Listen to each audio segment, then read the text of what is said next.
So hello everyone, in this video we are going to discuss about the different causes of water pollution कि भाई जो water pollution हो रहा है वो किन किन कारणों की वजह से हो रहा है, किन reasons की वजह से हो रहा है। तो सबसे पहला है industrial waste.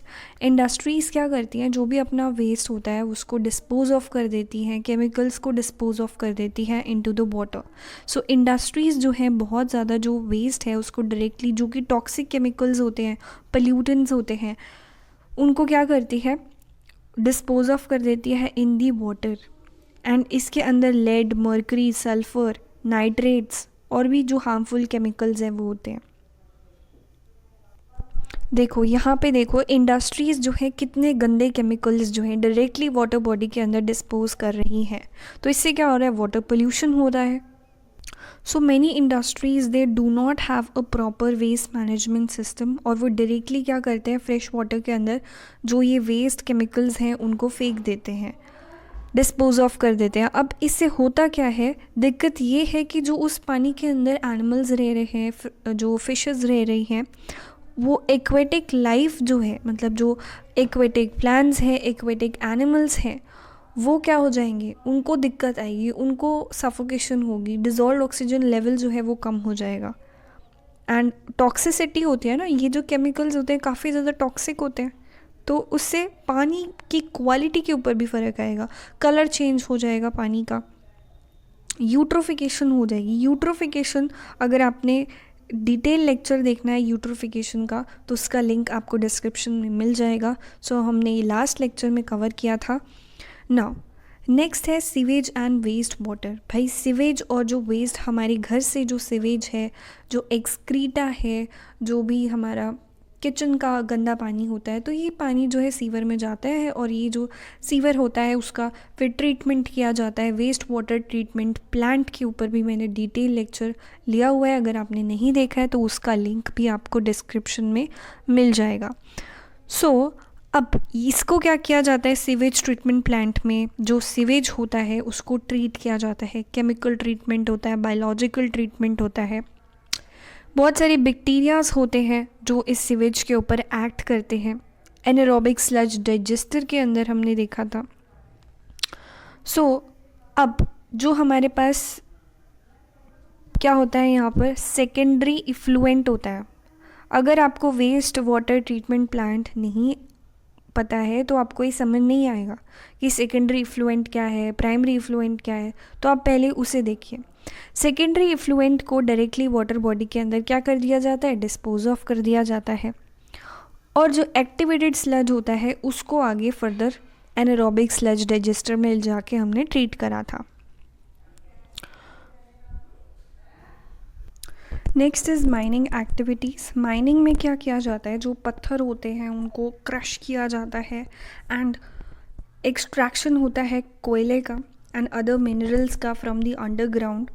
So these elements when extracted in a raw form they contain harmful chemicals and can increase the number of toxic elements when mixed up with water, and जिससे क्या हो सकता है कि हेल्थ प्रॉब्लम्स हो सकती हैं। तो माइनिंग एक्टिविटीज़ से large amount of metal waste generate होता है, सल्फाइड्स जनरेट होती हैं from the rocks which is harmful to the water. Then marine dumping, garbage produced by each household in the form of, चाहे paper है, aluminium है, rubber, glass, plastic, मतलब जो भी लाइक हमारे घरों में से जो कचरा जाता है, अगर उसको डायरेक्टली वाटर बॉडी के अंदर डंप कर दिया जाए तो उससे क्या हो सकता है, वाटर पोल्यूशन हो सकता है। These items takes 2 weeks to 200 years to decompose, and when such items enter the sea they not only cause the water pollution but they also harm the animals in the sea। ये देखिए कितना ज़्यादा जो waste है वो water body के अंदर dump कर रखा है। ये सारा डोमेस्टिक वेस्ट है जो हमारे घरों में से कूड़ा जाता है। यहाँ पे आपको बहुत सारी प्लास्टिक दिख जाएगी। तो 200 साल से भी ज़्यादा साल लग जाते हैं इसको डिकम्पोज होने में। बहुत सारा ऐसा कचरा है जो सीधा वाटर बॉडी के अंदर हमने डंप कर दिया तो वो क्या कर सकता है, वाटर बॉडी को तो हार्म करेगा ही, वाटर पोल्यूशन तो कर ही रहा है, साथ साथ जो पानी में रह रहे जीव जंतु हैं, जो प्लांट्स हैं, जो एनिमल्स हैं, उनकी लाइफ के लिए भी थ्रेटनिंग है। Next is the accidental oil leakage.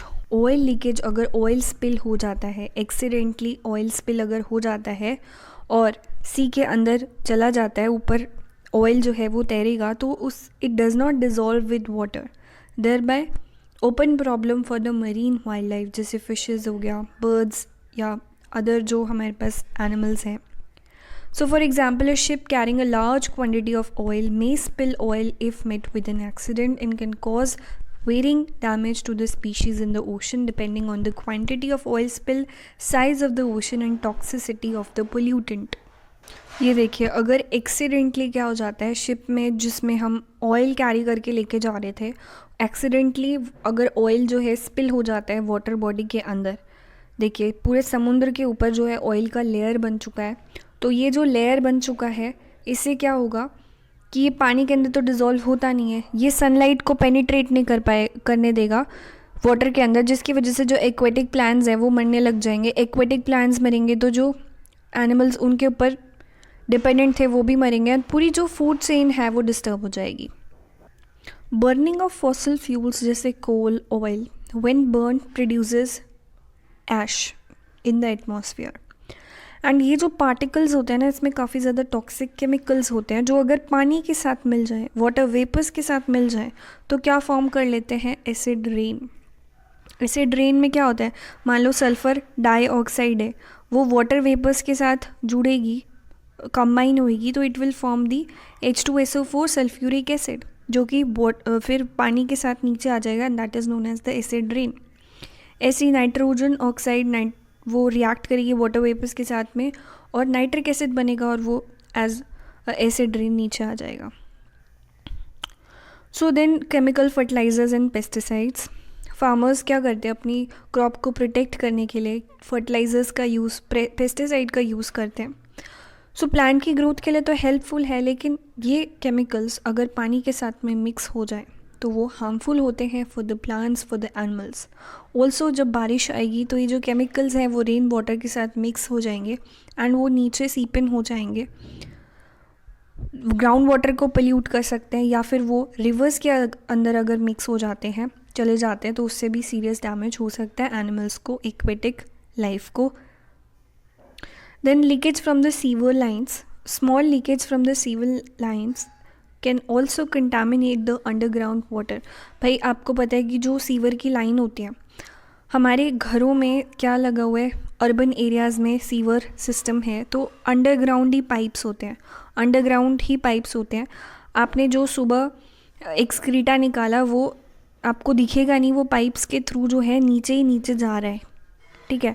तो हमारा जो सीवर सिस्टम है वो क्या है, अंडरग्राउंड है. तो अगर थोड़ा बहुत भी लीकेज हो जाता है तो उससे क्या हो सकता है, जो अंडरग्राउंड वाटर है वो कंटामिनेट हो सकता है. Then we have the global warming. Global warming increase in earth temperature due to the greenhouse gases की वजह से. सो उससे क्या होगा, ग्लोबल वार्मिंग से जो वाटर का टेम्परेचर है वो बढ़ जाएगा. वाटर का टेम्परेचर बढ़ेगा तो जो एक्वेटिक एनिमल्स हैं, मरीन स्पीशीज़ हैं, उनकी डेथ होनी शुरू हो जाएगी एंड एट द एंड वो क्या हो जाएगा, वाटर पोल्यूशन में ही कंट्रीब्यूट करेगा. Then radioactive waste. Nuclear energy is produced using the nuclear fission या फ्यूजन जब होता है तो न्यूक्लियर एनर्जी रिलीज़ होती है. So the element that is used in the production of nuclear energy is uranium, जो कि highly toxic chemical है. Nuclear waste that is produced by the radioactive material need to be disposed of to prevent any nuclear accidents. So जो nuclear waste होता है उसका काफ़ी ज़्यादा serious hazards हो सकते हैं, काफ़ी ज़्यादा ख़तरनाक होता है अगर उसको प्रॉपरली डिस्पोज ऑफ ना किया जाए तो. सो अगर ये रेडियो एक्टिव वेस्ट को हम वाटर बॉडी के अंदर डालते हैं तो उससे काफ़ी ज़्यादा एक्वेटिक लाइफ को हार्म हो सकता है. Urban development. जैसे जैसे पॉपुलेशन बढ़ती जा रही है, there is increasing demand of housing, food, cloth. So as more cities and towns are developed, they have resulted in increasing use of fertilisers. भाई जितनी पॉपुलेशन बढ़ेगी उनको उतना खाना चाहिए तो फर्टिलाइजर्स उतने ही ज़्यादा यूज़ होंगे. सॉइल इरोजन होगा due to the deforestation, construction sites increase होंगी, इनएडिक्वेट सीवर कलेक्शन होगा, ट्रीटमेंट और लैंडफिल्स बहुत ज़्यादा बढ़ जाएंगे. So increase in the chemicals from the industries to produce more chemicals. Then leakage from the landfills. Landfills are nothing but a huge pile of garbage that produces the awful smell and can be seen across the city. When it rains, the landfills may leak, and leaking the landfills can pollute the underground water with a large variety of contaminants. तो अगर कोई leakage हो जाती है landfill में, solid waste management में मैंने आपको लैंडफिल्स के बारे में बताया था, तो अगर आपने वो लेक्चर नहीं देखा है तो उसका लिंक आपको डिस्क्रिप्शन में मिल जाएगा. सो लैंडफिल्स के दौरान अगर कोई लीकेज हो जाती है उस प्रोसेस के अंदर, तो वहाँ से क्या हो सकता है, अंडरग्राउंड जो वाटर है वो कंटामिनेट हो सकता है. Then animal waste. जो एनिमल वेस्ट होता है that is washed away into the rivers and when it rains. So वो मिक्सअप हो जाता है वाटर बॉडी के वाटर के साथ में, एंड वो वाटर बॉर्न डिजीज़ जैसे कॉलरा, डायरिया, जॉन्डिस, टाइफॉइड ये सब कॉज कर सकता है. Then underground storage leakage. Transportation of coal and other petroleum products through underground pipes. अगर कोई एक्सीडेंटल लीकेज हो गया उस टाइम पर, तो क्या हो सकता है कि जो वाटर बॉडी है वो अफेक्ट होगी and it may cause damage to the environment. Now what are the effects of the water pollution. Human beings के ऊपर क्या क्या अफेक्ट्स होंगे वाटर पोल्यूशन के. In 2019 it stated that WHO की रिपोर्ट के हिसाब से 785 मिलियन पीपल के पास में ड्रिंकिंग वाटर सफिशिएंट नहीं है. जो प्रॉपर ड्रिंकिंग वाटर होता है, पीने लायक जो पानी है वो नहीं है.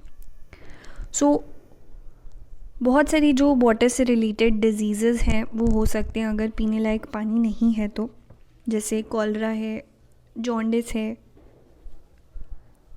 Then death of the aquatic life. Aquatic life obviously अगर पानी पोल्यूटेड है तो एक्वेटिक लाइफ जो लाइक एनिमल्स हैं, फिशेस वगैरह हैं, प्लांट्स हैं, उनके ऊपर भी अफेक्ट आएगा और वो मरने लग जाएंगे. उनको सफोकेशन होगा क्योंकि डिज़ोल्व्ड ऑक्सीजन लेवल जब कम हो जाएगा तो वो सफोकेशन के कारण मर जाएंगे. Next, food chain disruption.